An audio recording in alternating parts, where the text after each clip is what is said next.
किसका बच्चा रो रहा है सुबह सुबह बाहर। भाई साहब मेरे अंदर तक आवाज़ आ रही थी। मैं सोचा बाहर आके देखता हूँ।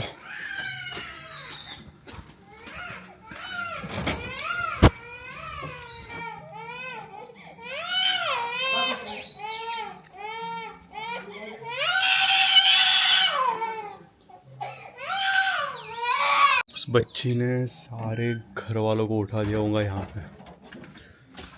कितने जोर जोर से हो रही। आज तक मैंने मेरे एरिया में तो देखा नहीं कि कोई बच्चा इतने ज़ोर से रो रहा होगा।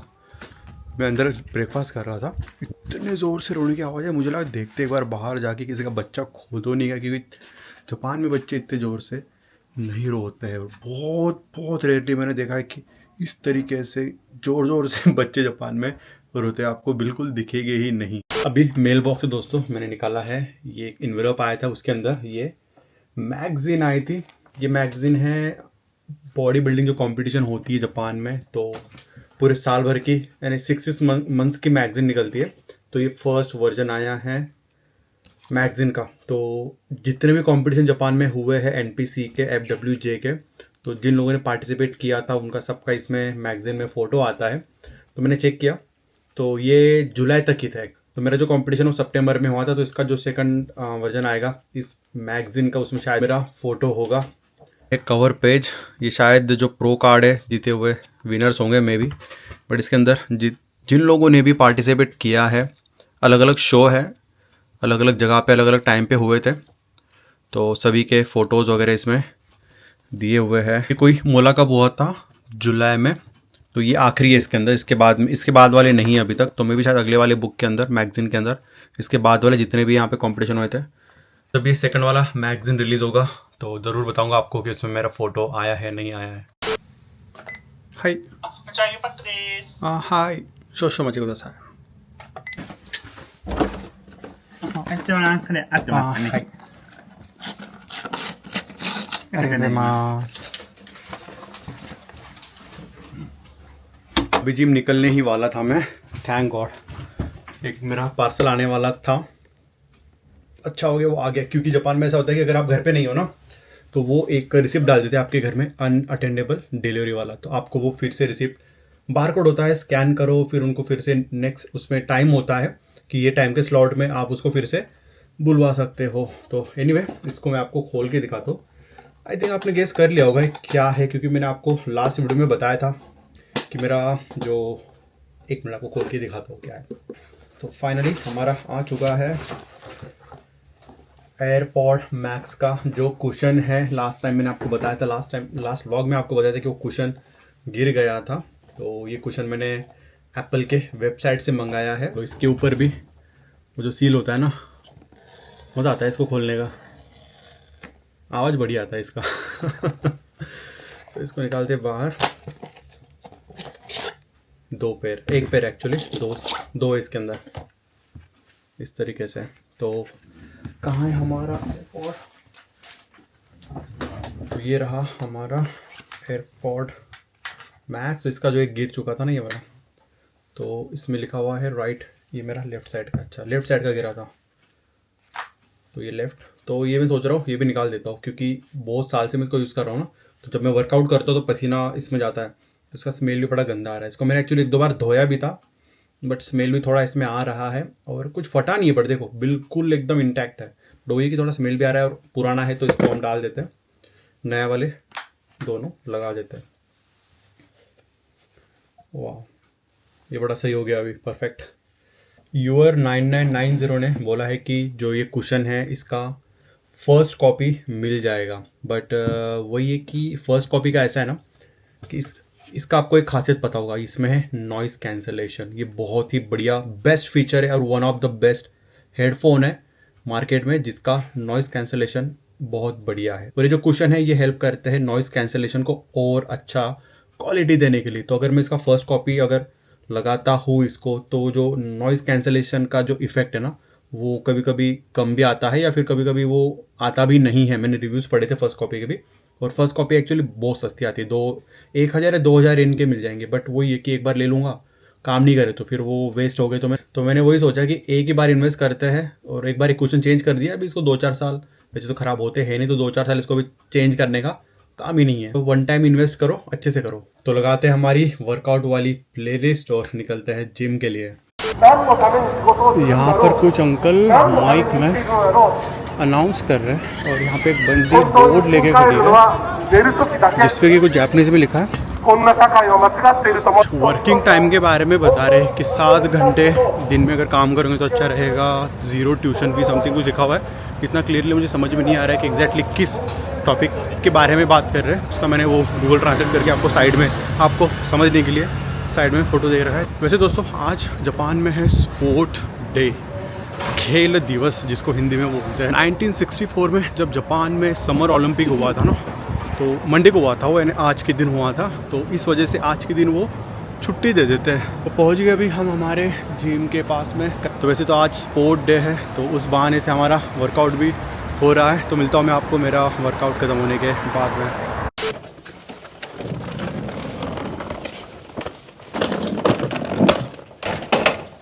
अच्छा, तो दोस्तों अभी हमारी बैग शैक रेडी करके हम जा रहे हैं कहीं पे। तो आपने मुझे कमेंट करके बताओ कि हम अभी कहाँ जा रहे हैं। गलत कमेंट जो करेगा उसका मैं कमेंट पिन करूँगा। A few moments later. आपको लग रहा होगा मैं एयरपोर्ट पे आया हूँ, एयरपोर्ट नहीं है। मैं आया हूँ अभी यहाँ पे कपड़े धोने के लिए। तो मेरे लगेज के अंदर मैंने सारे जो कपड़े हैं वो धोने के लिए लाया। आप बोलोगे घर पे क्यों नहीं धो रहे हो? तो जापान में वही दिक्कत है कि जब ज़्यादा कपड़े हो जाते हैं और वेदर थोड़ा क्लाउडी हो जाता है, तो यहाँ पे जो बालकनी होती है, मोस्ट ऑफ द घर के सामने जो बालकनी है बहुत छोटी होती है। तो अगर आपके पास में एक्स्ट्रा कपड़े हो गए धो के सुखाने के लिए, तो फिर वो आपको स्लॉट में सुखाने पड़ते हैं। और फिर अगले दिन अगर बारिश आ गई तो बचे हुए कपड़े वॉशिंग मशीन में ही बास मारना स्टार्ट कर देते हैं। तो फिर मैंने सोचा कि अभी तो और घर पे पड़े हुए हैं जो कि मैंने मेरे वॉशिंग मशीन में धोए और बाहर अभी सुखा के रखे हुए, जो सूख जाएंगे शाम तक। बट ये जो है, ये सोचा कि ये वॉशिंग मशीन है मेरे घर के पास में ही सर्विस, तो क्यों ना यहाँ पे धो लेते। मैं यहाँ शायद आपको बताया था कि मैं कपड़े धोने के लिए नहीं आता हूँ। मैं अभी यहाँ पे फर्स्ट टाइम, लास्ट टाइम मैं जूते धोने के लिए यहाँ पर आया था, नहीं धो रहे थे अच्छे से, बट यहाँ पे कपड़े बहुत अच्छे से धुल के सूख के सब आ जाते। तो आज मैं आपको ये प्रोसेस बताऊँगा, कि शॉर्ट में बताऊँगा कि कैसे यहाँ पर कपड़े धुलते हैं, प्राइसिंग वगैरह कैसे होता है। तो जो आप पहला ऑप्शन देख रहे हो ना, कांजी में लिखा हुआ है, तो इसका मतलब ये है कि आपको वॉश भी करना है, ड्राई भी करना है, और आपका जो क्वांटिटी है वो 15 किलो का है। तो वैसे यहाँ पे दूसरा ऑप्शन दिया है कि सिर्फ ड्राई करना है या सिर्फ वॉश करना है, तो उस हिसाब से यहाँ पे टाइमिंग भी दिया हुआ है और उसके प्राइस है। तो हम क्या करने वाले हैं, हमको वॉश भी करना है, ड्राई भी करना है, और हमारा क्वान्टिटी काफ़ी ज़्यादा है, 10-12 किलो तो होंगे हमारे कपड़े। तो हम 60 मिनट तक 1200 अभी पे करेंगे। तो पैसे डालना है यहाँ से। आप यहाँ पर नोट नहीं ला सकते, तो आपको इस तरीके से कॉइन आपके साथ में लाना पड़ेगा।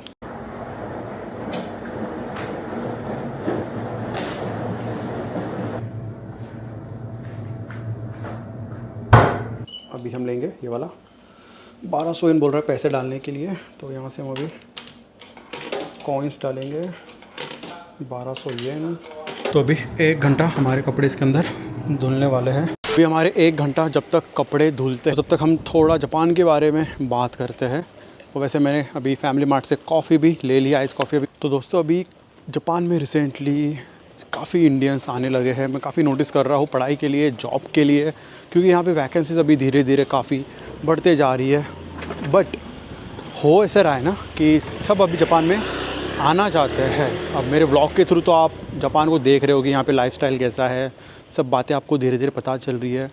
बट कुछ ऐसी बातें भी है जो कि मैं आपको ऐसे निगेटिव वे में नहीं बताना चाहता, but as a positive note पे आपको भी वो चीज़ें पता होना चाहिए। तो आज हम बात करेंगे दोस्तों 5 ऐसी चीज़ों के बारे में जिससे आपको सोचना पड़ेगा कि जापान में आपको आना है या नहीं है, और उसी के साथ में बात करने वाले 5 पॉजिटिव बातें जिसके लिए आपको जापान आना चाहिए। तो पहला रीज़न दोस्तों जापान में नहीं आने का ये है, यहाँ का कॉस्ट ऑफ लिविंग। तो जापान में 2 ऐसी सिटी है, टोक्यो और ओसाका, ये सबसे ज़्यादा महंगी है। अगर आपको यहाँ पे घर भी रेंट करना है महंगा है, यहाँ पे ट्रांसपोर्टेशन महंगा है, यहाँ पे खाने पीने की चीज़ें भी काफ़ी महंगी है।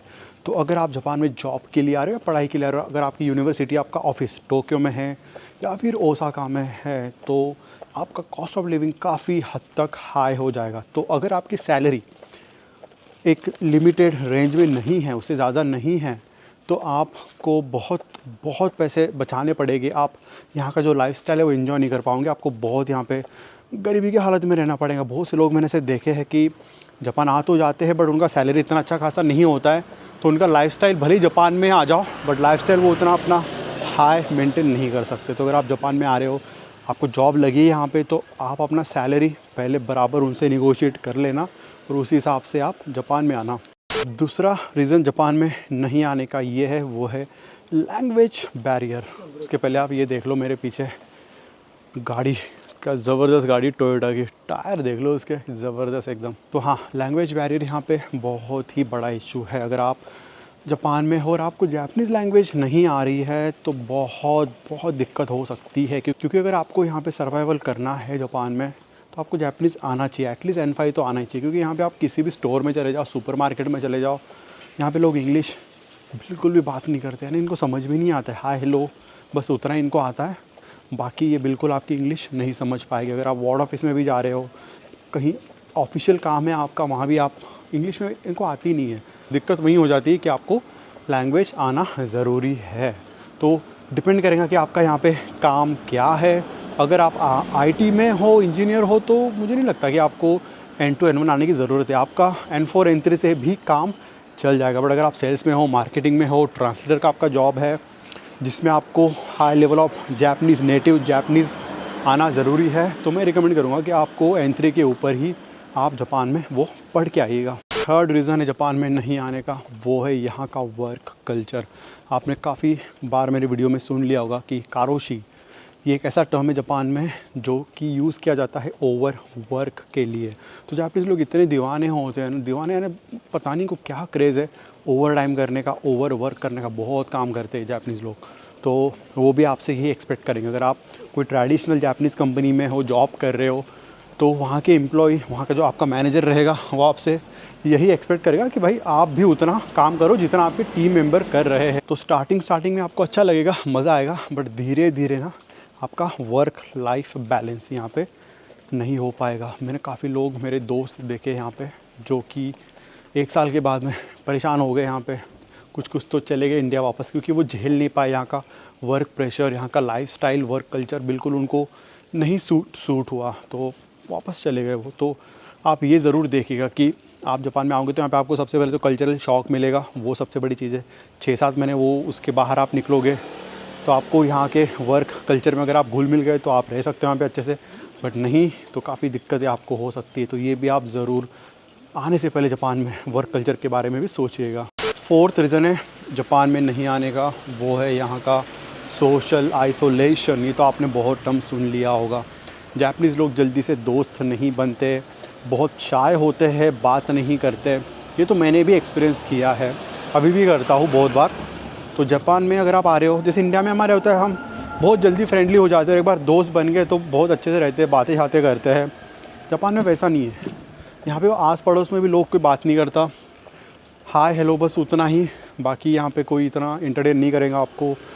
आप धीरे धीरे यहाँ पे आइसोलेटेड फील करना स्टार्ट कर दोगे। ऑफिस में भी ज़्यादा लोग बात नहीं करते, काम से काम रखते हैं। बाहर भी आप निकलोगे तो आपके दोस्त इतने नहीं बन पाएंगे। तो अगर आपको काफ़ी लोगों में घुल मिल के रहना पसंद है, बातें करना पसंद है, तो यहाँ पर आपको बहुत दिक्कतें होने वाली है, बहुत दिक्कतें होने वाली है। लास्ट वीडियो आपने देखा होगा दुर्गा पूजा का, वहाँ पे मैं काफ़ी सारे मेरे सब्सक्राइबर्स, फॉलोअर्स को मिला था। मैंने उनसे बात भी किया कि आपको अभी जापान कैसा लग रहा है। काफ़ी लोग नए आए थे, जस्ट 2 महीने पहले, 6 महीने पहले, 1 साल हो गया था। तो उनसे मैंने बात वगैरह की, उनसे पूछा यहाँ पे लाइफ वगैरह कैसा है। तो दोस्तों आधे लोगों ने मुझे वही बोला कि मन नहीं लग रहा है, यहाँ पे जाने का मन कर रहा है। एक तो उनका वर्क कल्चर ऑफिस का थोड़ा अलग है, आइसोलेशन उनको फील हो रहा है क्योंकि यहाँ पे लोग उतना बात नहीं कर रहे हैं। एक मुझे लेडी मिली थी, वो बोल रही थी कि जैसे अब मेरा वर्क फ्रॉम होम होता है, मुझे अच्छा लगता है घर से काम करना, बट उसका ऐसा हो गया था कि घर पे काम कर कर के अरे पूरा मैंने आइसोलेटेड हो गया था, कोई बात करने को नहीं है, बिल्कुल डिप्रेशन में जा रहे थे। तो बोल रहे थे कि मैं ऑफिस जाती हूँ रोज़, यानी मुझे ऑफिस में अगर नहीं भी जाने को बोला तो मैं खुद जाती हूँ, मुझे अच्छा लगता है क्योंकि एटलीस्ट वहाँ पे कोई लोग तो दिखते हैं, कोई बात तो करता है। घर पे रह के पूरा डिप्रेशन में चले जाती हूँ। तो ऐसे यहाँ पर होता है। तो अगर आपको ऐसा कल्चर नहीं चाहिए जहाँ पर आप इस तरीके से आइसोलेशन झेल नहीं पाओगे, तो आपको जापान सूट नहीं करेगा। एंड लास्ट रीज़न जो कि मैं तो 8 साल से यहाँ पे फील कर रहा हूँ, वो है यहाँ के रूल्स एंड रेगुलेशन। तो इंडिया में जैसे इतने रूल्स रेगुलेशन नहीं होते हैं, हम इतना लाइक स्ट्रिक्ट नहीं रहते वहाँ पे, चिल आउट। यानी जब भी हम बाहर भी जाते हैं तो इतना सर पे टेंशन नहीं होता है रूल्स रेगुलेशन का, भाई ये रूल फॉलो करना है, वो फॉलो करना है। जापान में उसका टोटली अपोजिट है। यहाँ पर आपको एक से एक रूल फॉलो करना पड़ता है। कचरे से लेके आप रोड पे चल भी रहे हो ना, जैसे अभी मैं यहाँ पे चल रहा हूँ तो वाइट लाइन है ना, इसके इधर ही चलना है मुझे। थोड़ा सा भी मैं सेंटर में आके नहीं चल सकता, ट्रेन में बात नहीं कर सकता, जिम में बात नहीं कर सकता, फ़ोन पब्लिक प्लेस में साइलेंट पे चाहिए। हज़ारों रूल है, आपने मेरे व्लॉग्स में देखा ही होगा कि यहाँ पे किस तरीके से रूल्स फॉलो किए जाते हैं। और बात ऐसी है ना कि कुछ कुछ रूल ठीक है, आपने तोड़ दिया कुछ होगा नहीं, बट कभी कभी कुछ रूल्स आप अगर तोड़ दो तो स्ट्रिक्ट एक्शन भी आप पे हो सकती है। तो अगर आप ब्रेकिंग द लॉ की पॉलिसी फॉलो करते हो ना, तो आपको जापान ज़्यादा दिन तक सूट नहीं होगा। स्टार्टिंग में अच्छा लगेगा, आप घूमोगे फिरोगे, बट धीरे धीरे ये जो लॉ वाला चक्कर है ना, रात में 12 बजे भी यहाँ पे सिग्नल पे रुकना पड़ता है, ऐसे ऐसे लॉ यहाँ पर है। तो अगर आप इतना स्ट्रिक्टली लॉ नहीं फॉलो करना चाहते तो जापान आपके लिए नहीं है। अभी ये तो मैंने आपको 5 मेन रीज़न बता दिए जापान नहीं आने के, और भी काफ़ी सारे हो सकते हैं, वो आप मुझे कमेंट करके बताओ कि आपको क्या लगता है कि कौन से ऐसे रीज़न्स है जिसकी वजह से आप जापान में नहीं आना चाहोगे, वो मुझे आप कमेंट करके बताना। चेक करते हैं हमारे कपड़े धो के हो गए या नहीं है। ओह, अभी और आधा घंटा बचा है। ये अभी ड्राई हो रही है मशीन, देख लो कितने ज़ोर से घूम रही है भाई साहब।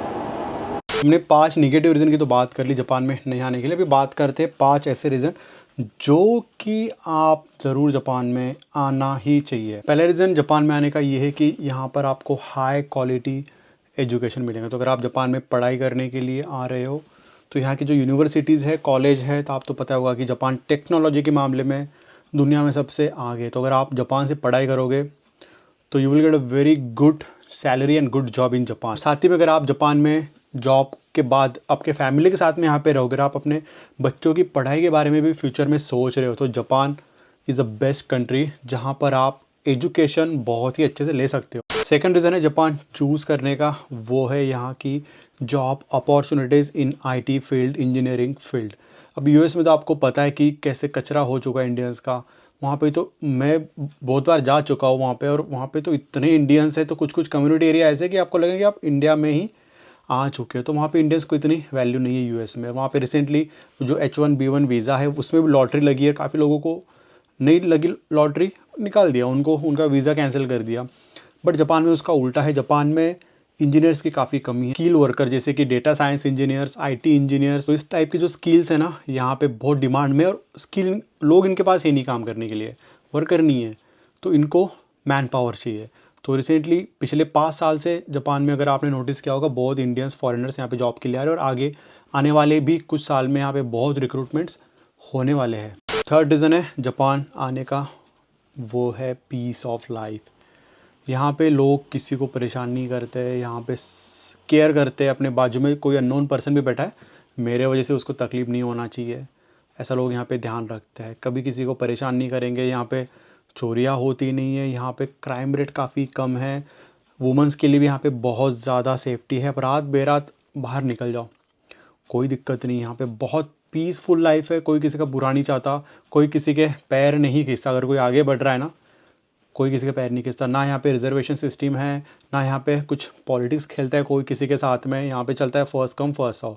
आप गवर्नमेंट ऑफिस में चले जाओ, आपका प्राइवेट कुछ काम हो, यहाँ पे जुगाड़ वगैरह कुछ नहीं चलता है। पहले जाओ, आपका काम हो जाएगा। अगर आप भले कितने बड़े इंसान रहो, आप लास्ट में जाओगे, आपका काम लास्ट में ही होगा। यहाँ पे कोई किसी का मामा, चाचा, भांजा नाम लेके अगर किसी पुलिस ने पकड़ लिया आपको और बोला मेरा चाचा नेता है, यहाँ पे नहीं चलता वो चीज़। तो अगर आपको ये चीज़ नहीं चाहिए, Japan is best country to live. Fourth reason है यहाँ पे ट्रैवलिंग और ब्यूटी। जापान तो आपको पता है, आप जापान के कोई भी कोने में चले जाओ, आपको ब्यूटी तो मिलना ही मिलना है। तो अगर आप ट्रैवलिंग के शौकीन हो तो जापान आप कितना भी घूम लो आप थकोगे नहीं।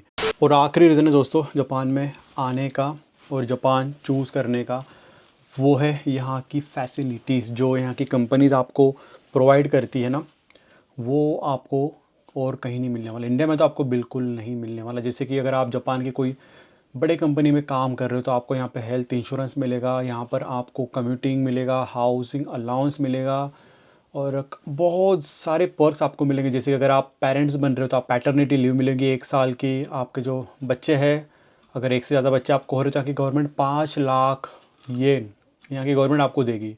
उनका एजुकेशन भी यहाँ पे गवर्नमेंट स्कूल में फ्री में है। और यहाँ के गवर्नमेंट स्कूल ऐसे वैसे नहीं है, हाई क्लास स्कूल्स हैं यहाँ के। तो यहाँ की गवर्नमेंट भी आपको काफ़ी सपोर्ट करेगी। तो अगर आप आपकी लाइफस्टाइल सुधारना चाहते हो तो आप जापान में आके जॉब कर सकते हो और आपकी लाइफ नेक्स्ट लेवल पे चले जाएगी। तो ये तो मैंने आपको 5 रीज़न बता दिए जापान आने के। और भी कुछ हो सकते हैं जो कि मैंने यहाँ पे छोड़ दिए होंगे, तो आप मुझे कमेंट करके बताना कि कौन से और ऐसे रीज़न है जो आप सोचते हो कि हाँ इस रीज़न से मुझे जापान जाना चाहिए। वो भी आप मुझे नीचे कमेंट करके बता सकते हो। तो चलिए दोस्तों, अभी छुट्टी है आज, तो मैं सोचा कि दिवाली का काम आज जितना हो सके उतना क्लीनिंग घर का मैं कर लेता हूँ। तो मैं करता हूँ मेरे अभी घर की साफ़ सफाई और आज का व्लॉग यहीं पे ख़त्म करता हूँ। मिलता हूँ आपको मैं अगले व्लॉग में। Till then bye bye, take care.